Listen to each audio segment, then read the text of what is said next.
prier le Seigneur pour que le Seigneur puisse me rendre capable. Capable de pouvoir souligner un peu plus fort. Je n'arrive pas. J'ai pas trop de voix. Amen. Gloire à Dieu. Oui, voilà. Qu'il puisse me rendre capable. Aujourd'hui, je voudrais une double bénédiction. Je voudrais une première bénédiction pour qu'il puisse m'aider à pouvoir prêcher sa parole. Parce qu'il a déposé dans mon cœur. Et je voudrais aussi une autre bénédiction. C'est que le Seigneur, c'est que ce peuple, l'auditoire, il soit béni. Amen. Qu'il ne reparte pas de la même manière. Amen. Mais qu'il puisse aller de l'avant. Qu'il puisse recevoir quelque chose. Un mot, peut-être pas tout, mais au moins un mot de la part du Seigneur. Amen. Église de Dieu, je voudrais avant tout vous poser une question. Est-ce que vous êtes venus pour avoir un mot de Dieu? Amen. Amen. Alors je vais prier le Seigneur.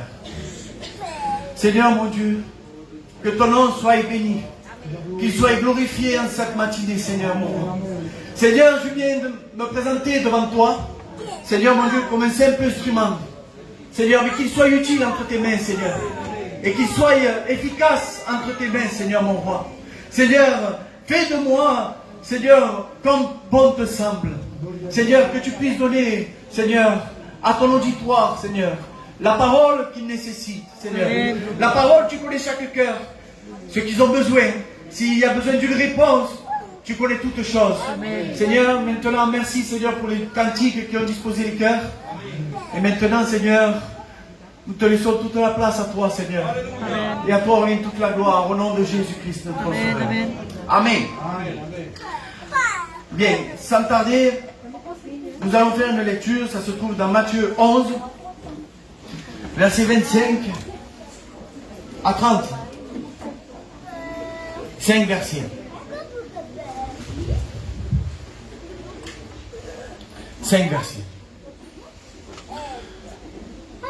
Voilà ce que la parole me dit. En ce temps-là, Jésus prit la parole et dit: Je te loue, Père, Seigneur du ciel et de la terre, de ce que tu as caché ces choses aux sages et aux intelligents, et de ce que tu les as révélées aux enfants. Oui, Père, je te loue de ce que tu l'as voulu ainsi. Toutes choses m'ont été données par mon Père, et personne ne connaît le Fils si ce n'est le Père. Personne non plus connaît le Père si ce n'est le Fils, et celui à qui le Fils veut lui révéler. Venez à moi, vous tous qui êtes fatigués et chargés, et je vous donnerai du repos. Prenez mon joug sur vous et recevez mes instructions, car je suis doux et humble de cœur, et vous trouverez du repos pour vos âmes. Car mon joug est doux et mon fardeau est léger. Amen. Amen.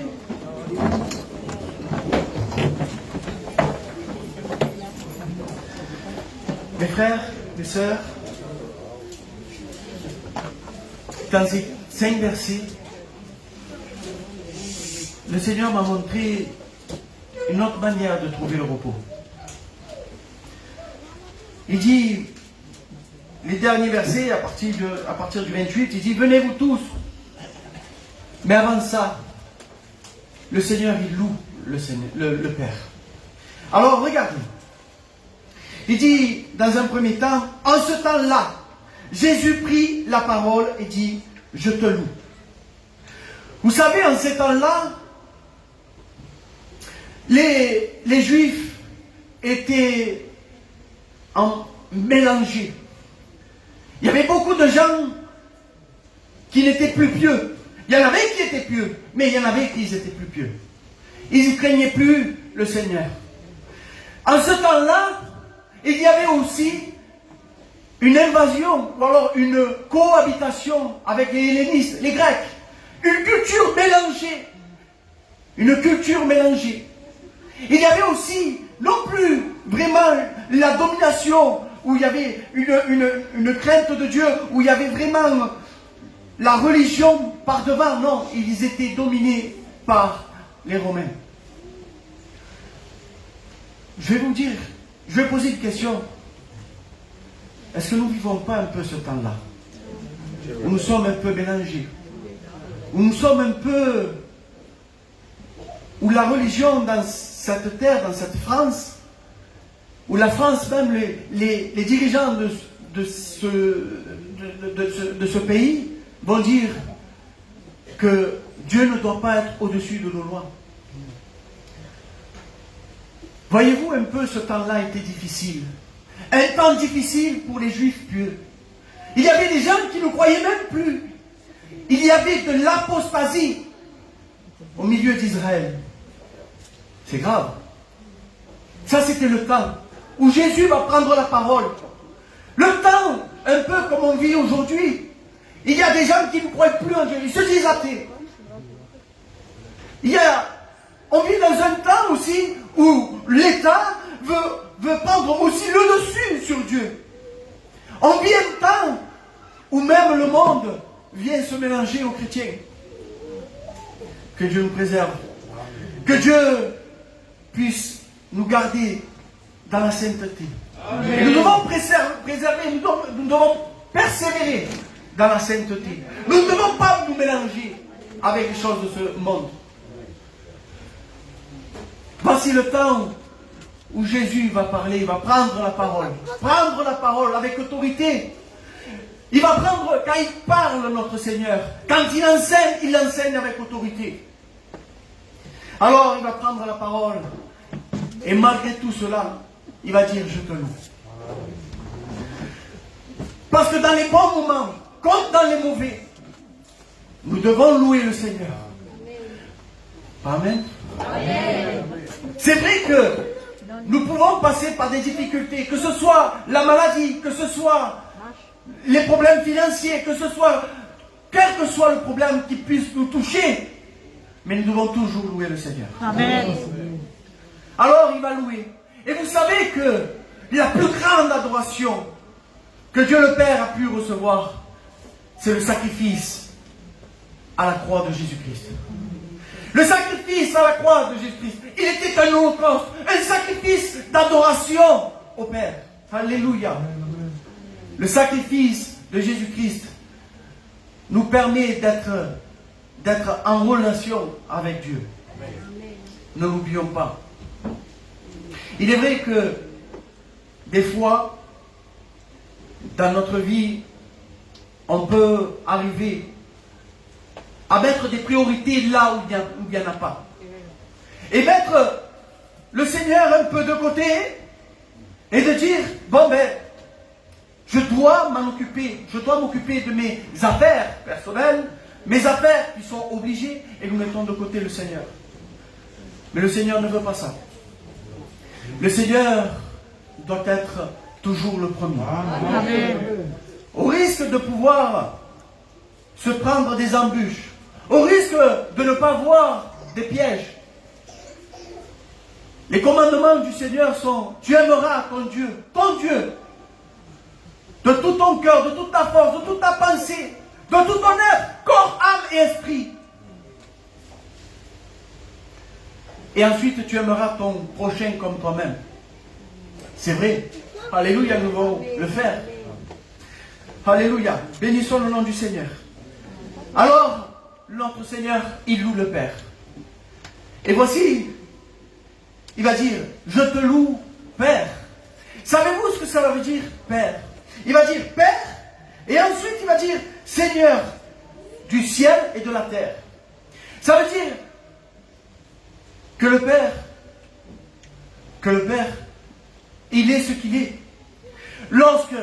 Pour être Père, il faut avoir des enfants. Lorsqu'on a des enfants, on a les yeux sur nos enfants. Et je vais te dire quelque chose. C'est que le Père, comme Jésus-Christ, a les yeux sur chacun de nous. Amen. Et pour cela, il dit, Maître, Seigneur du ciel et de la terre. Maître veut dire Seigneur, veut dire Maître. Et quand on est maître, ça veut dire qu'on maîtrise. Ça veut dire qu'on maintient le Seigneur est maître de toutes choses. Il contrôle toutes choses. Quoi qu'il arrive dans ta vie, le Seigneur contrôle toutes choses. Il est maître du ciel.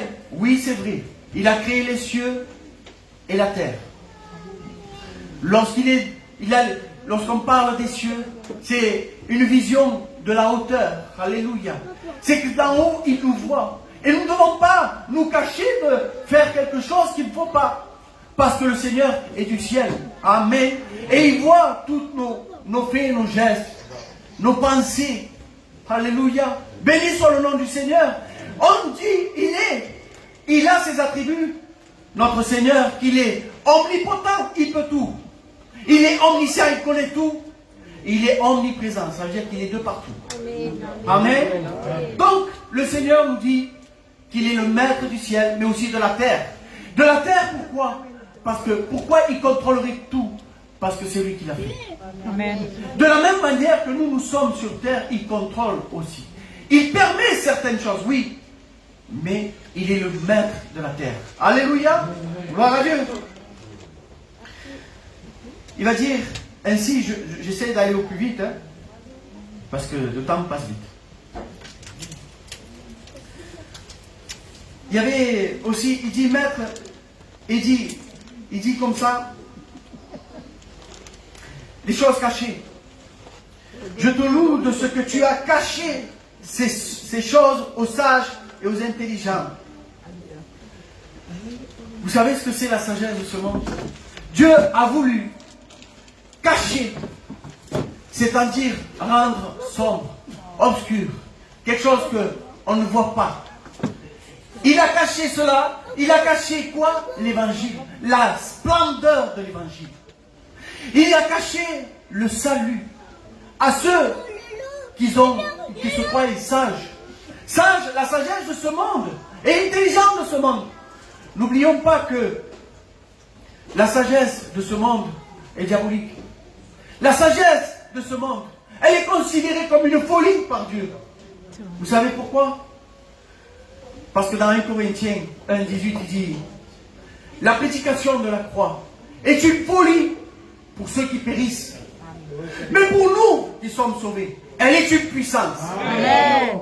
Et comme elle est une puissance, nous devons nous en saisir, nous l'utiliser. Béni soit le nom du Seigneur. La puissance de Dieu. La puissance de Dieu, c'est le miracle. Et combien je souhaite que tous nous y parvenons à ce miracle du salut. Que nous puissions persévérer à ce salut. Que nous devons, Seigneur Jésus, nous devons le regarder comme un trésor. Un trésor. Et nous ne devons pas nous rendre, nous, à l'intérieur de nous, comme sages. Vous savez ce que c'est la sagesse de ce monde? L'Église de Dieu, la sagesse de ce monde, c'est de se dire, je ne fume pas, je ne bois pas, je ne fais pas de mal, je ne vole pas, je ne fais pas à autrui, et je n'ai pas besoin de Dieu pour être sauvé. Ça, c'est la sagesse de ce monde. Et la sagesse de ce monde va dire ainsi, la parole va dire ainsi, c'est qu'elle ne parvient pas à connaître Dieu. Alors, nous qui sommes ici, et que nous détenons la sagesse de Dieu, nous devons la mettre en pratique. Alléluia. Nous recevons cette lumière, nous recevons cela. Seigneur, aidez-moi. Dites-moi Amen. Amen. Je sens ça. Heureusement que j'ai le Père, le Fils et le Saint-Esprit. Gloire à Dieu. Que le Seigneur vous bénisse en vérité. Il loue le Seigneur. Et il va dire ainsi. Ce ne sont pas les sages et les intelligents de ce monde qui vont trouver ce trésor. Mais il va dire, je te loue Seigneur parce que tu les as révélés aux enfants. Et là, pour arriver au salut, pour arriver au repos de l'âme, il faut être un enfant. C'est la condition du Père. C'est la condition du Père. Nous devons, selon le Père, être comme le Père. Nous devons, selon le critère du Père, nous devons être des enfants. Et les enfants ne pêchent pas. Les enfants ne pêchent pas par conscience. Maman ici. Les enfants ne pêchent pas par conscience. Les enfants, ils vont pêcher, bien sûr, parce que qui ne pêche pas? Mais on ne pêche pas à conscience et on ne pratique pas le péché. Béni soit le nom du Seigneur. Nous devons faire attention à cela. Parce que lorsque nous nous éloignons, lorsque nous nous mélangeons aux choses de ce monde, eh bien nous venons à... Les bonnes mœurs se sont corrompues avec les mauvaises fréquentations. Nous devons faire attention avec qui et comment nous marchons. Alléluia. Amen. Béni soit le nom du Seigneur. Ainsi, je disais à un frère un jour, ce frère était pas bien. Ce frère un jour, il n'arrivait pas à remonter la pente. Parce qu'il y avait beaucoup il côtoyait des gens qui faisaient que des mauvaises... qui lui apportaient pas de bonnes choses. Et je lui disais à ce frère, tu sais, mon frère, quand tu es comme ça, rapproche-toi des gens, rapproche-toi des frères. Parce que être dans l'union des frères, c'est se relever l'un et l'autre. Vous savez ce qu'elle dit la Bible? Elle va dire ainsi, lorsqu'il y a deux qui travaillent et qu'il y en a un qui tombe, il y a l'autre pour le relever. Amen. Soyons unis, mes frères et mes sœurs. Amen. Et nous ne nous écartons pas des frères. Parce que l'église est comment on dit un barbecue là, la braise. Si vous enlevez une braise, vous la mettez toute seule, elle va s'éteindre. Mais si vous l'allez garder au chaud, alors elle gardera aussi de sa chaleur. Amen. Béni soit le nom du Seigneur. Nous devons être chaleureux, les frères. Vous savez, avoir le feu en nous, c'est être chaleureux. C'est avoir de la compassion pour nos frères, nos soeurs. Avoir du feu en nous, c'est aussi de pouvoir prêcher, de pouvoir aussi annoncer l'évangile, de pouvoir témoigner de l'évangile. Nous devons le faire avec... Nous ne pouvons pas le faire si nous ne sommes pas chauds. Nous devons pas être tièdes, ni froids, mais nous devons être bouillants. Amen. Parce que le Seigneur, les tièdes, il les vomira de sa bouche. Nous ne devons pas être comme cela. Nous devons être bouillants. Bouillants pour le Seigneur. Alléluia. Béni soit le nom du Seigneur. Vous savez que quand... Ouais. Je disais... J'ai écrit plein de trucs. Mais je suis en train de les zapper au fur et à mesure. Ah, gloire à Dieu. Béni soit le nom du Seigneur. C'est le tourbillon. Que Dieu fasse qu'un jour, elle puisse être une aide. Alléluia. Gloire à Dieu. Alléluia. Vous savez, quand je disais qu'il est un père, ce n'est pas seulement d'avoir les yeux sur son fils, mais un père aussi. Je reviens sur le père parce que c'est quelque chose d'important. Être un père comme le Père céleste, c'est aimer ses enfants. Il nous aime. Il nous aime comme il n'est pas permis de comprendre. Il a donné son Fils unique pour chacun de nous. Amen. Mais un père aussi, il châtie ses enfants aussi. Et vous savez, châtier ses enfants, c'est pour un bien. Parfois, nous pouvons avoir des mauvaises nouvelles où on peut se tromper et on arrive à avoir... mais c'est parce que le Seigneur permet. Et permet que nous ne puissions pas recommencer. Amen. Amen. Le Père nous aime. Il est amour, bien sûr, mais il est aussi justice. Et il ne veut pas que nous soyons tendus. C'est tombé à pic, hein? Gloire à Dieu. Ainsi, la condition, c'est de révéler les choses, ces choses précieuses aux enfants. Et ces enfants-là, la Bible va dire ainsi, c'est qu'il faut naître de nouveau. Amen. La première chose, c'est de naître de nouveau. Et comment naître de nouveau? Comment naître de nouveau? C'est simplement de pouvoir donner son cœur à Dieu. Amen. De pouvoir accepter le sacrifice de Jésus dans notre cœur. Nous savons, Jésus, le sacrifice de Jésus doit perpétuer dans notre cœur. Amen. Ainsi, il va dire ainsi. Oui, Père, je te loue de ce que tu as voulu ainsi. Tu as voulu, c'est la volonté de Dieu. Nous devons respecter la volonté de Dieu. Amen. Toutes choses m'ont été données par mon Père. Et personne ne connaît le Fils si ce n'est le Père. Et personne ne connaît le Père si ce n'est le Fils et celui à qui le Fils veut lui révéler. Alors tout cela, c'est pour venir justement au repos. C'est que le Seigneur, à un moment donné, il a aussi un critère. C'est d'avoir aussi le critère selon Dieu. Celui qui veut passer au Père, qui veut connaître le Père. Très bien. Il n'y a qu'un seul chemin. C'est Jésus. Amen. Il va dire ainsi, je suis le chemin, la vérité et la vie. Et nous devons suivre ce chemin. Alléluia. Le chemin, c'est le critère. C'est le critère de Jésus-Christ pour pouvoir parvenir au Père. Alléluia. Et ainsi, il va dire ainsi. Lorsque nous avons toutes ces conditions, d'être un enfant de Dieu, de pouvoir suivre Jésus, alors le Seigneur nous invite. Il nous invite la meilleure et la plus belle invitation pour un homme ou une femme, pour une âme qui se trouve mal. Il va dire, venez à moi, vous tous qui êtes fatigués et chargés.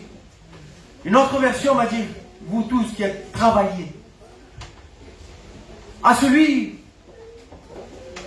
qui n'arrive pas à remonter la pente. À celui qui a besoin de Dieu et qui recherche Dieu. Le Seigneur va dire ainsi, viens à moi et je te donnerai du repos. Amen. Il faut confier dans le Seigneur. La foi est très importante. La foi, c'est croire dans quelque chose que nous ne voyons pas. Mais j'ai noté aussi, c'est que la foi aussi, c'est savoir une réalité qui ne se voit pas aujourd'hui et de l'affirmer qu'elle va arriver. Amen. Alors soyons ainsi. Le Seigneur Jésus-Christ, pour nous, qui sommes ses enfants, qui avons ces critères-là, que nous ne voulons pas les négliger, que nous ne voulons pas les mettre à part, ces choses-là qui sont cachées aux sages et aux intelligents. Alors ces choses-là, elles sont très importantes, alléluia. Nous devons nous appliquer dans la foi. Dans la foi. Mes frères, ce qui va arriver, c'est que le Seigneur Jésus-Christ va revenir. Amen. Amen. Oui, toutes ces choses, toutes ces souffrances. Oui, nous pouvons les souffrances de l'enfantement. Alléluia. Mais toutes ces choses vont un jour s'arrêter. Et nous devons être prêts. Prêts pour partir. Et nous devons être prêts.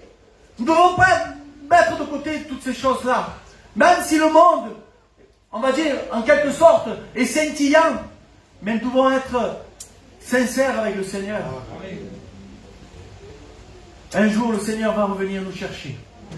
Et il n'y aura plus de pleurs, plus de deuil, plus d'hôpital. Il n'y aura plus rien du tout de cela.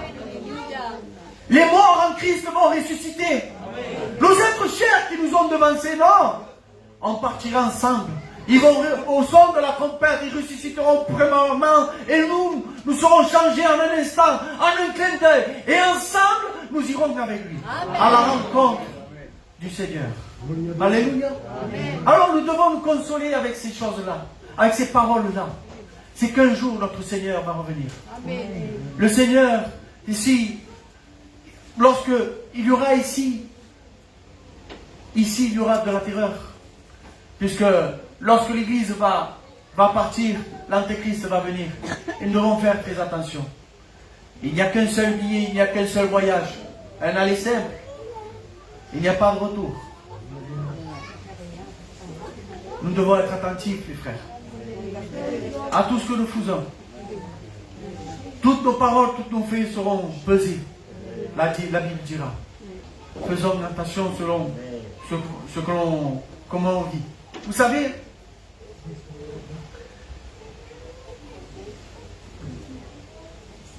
je vais dire une dernière chose. Et puis après, j'arrêterai. Pour ceux qui sont fatigués et chargés, pour ceux qui sont dans la maladie, pour ceux qui souffrent encore, notre Seigneur fait encore des miracles. Amen. Notre Seigneur encore agit. Et il voit aussi ta détresse. Et il voit aussi ta détresse. Et il veut, comme le proverbe 34, verset 7 va dire, quand le malheureux crie, l'Éternel l'entend et il se détresse. Il y avait un homme, un grand homme de Dieu, un roi, dans le livre d'un roi, au chapitre 19. Il y avait un homme qui avait fait une prouesse avec l'aide de Dieu. Un homme de Dieu, un prophète, et pas n'importe lequel. Celui-ci n'a pas vu la mort. Celui-ci a été enlevé par le Seigneur. Celui-ci, ce prophète-là,